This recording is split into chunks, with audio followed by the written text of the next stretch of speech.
We're going to go through how to use a bear can. Right now in Glacier it's about 20 to 40 degrees, so sometimes these bear cans, if they're too cold, if we're holding them outside of the body, if they're too cold, then the gas will compress and it won't fire off properly. I'm sure it says somewhere on the instructions about the best temperature to use it at. This is a safety. You hold it like this. It should be somewhere close to your body, but again, depending on the temperature, if you're going to use it, it should be close to the body, if not body temperature. If it's hot outside, then you want to have it somewhere accessible. I usually say to the front because it's easy to draw from it in case you go to something that's where you can't see the other side. So Phil's going to shoot this.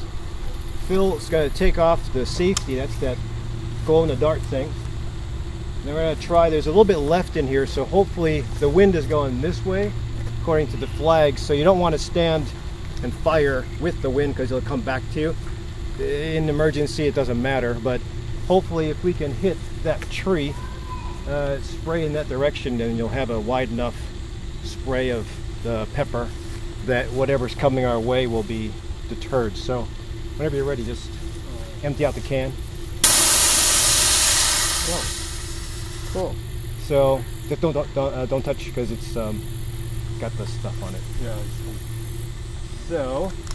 So that's now that can is spent.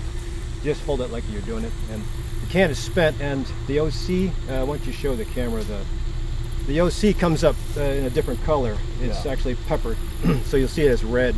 They probably marked the branches on this. You okay? Didn't get any spray on you? No. So sometimes when I've tested the spray, later on I'll wipe my eyes and it'll hurt because it's still on my hands. So really the best thing, just as first aid to get capsaicin or OC or tear gas off, is really soap and water. Just keep on washing with soap and water. Eventually you'll dilute the spray so it won't irritate your mucous membranes. You can inhale it, you can get it into the mouth, you can get into the eyes, but all that will really sting. The objective is hopefully you'll have a nice hike without needing to have the spray, but if you aren't familiar with the spray and you break it out when you're going around a bend or when there's reports of bear, probably the worst time to learn how to spray. These things cost about 50 bucks each, so it is important that you try to test it out and know the distance.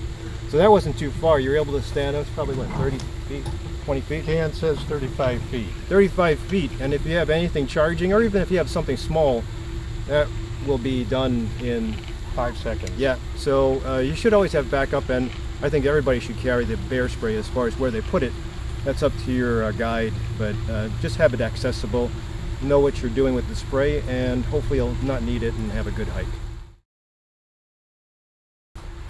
And if all else fails, the 44 will make it.